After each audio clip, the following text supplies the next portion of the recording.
أعوذ بالله من الشيطان الرجيم بسم الله الرحمن الرحيم۔ آج کا سوال، جب مہاجرین صحابہ رضوان اللہ علیہم اجمعین سے شاہ حبشہ نے کہا کہ اپنے مذہب کے بارے میں بتاؤ تو کس صحابی رسول صلی اللہ علیہ وسلم نے مسلمانوں کی ترجمانی کی؟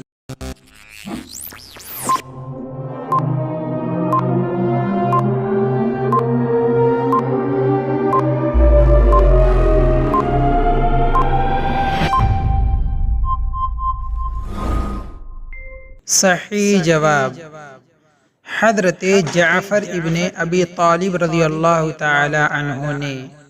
تفصیلی معلومات کے لیے دیکھیں سیرت النبی جلد 1 صفحہ نمبر 177، سیرت النبی لابن ہشام جلد 1 صفحہ نمبر 216، سیرت مصطفیٰ صلی اللہ علیہ وسلم جلد 1 صفحہ نمبر 250، الرحیق المختوم صفحہ نمبر 135۔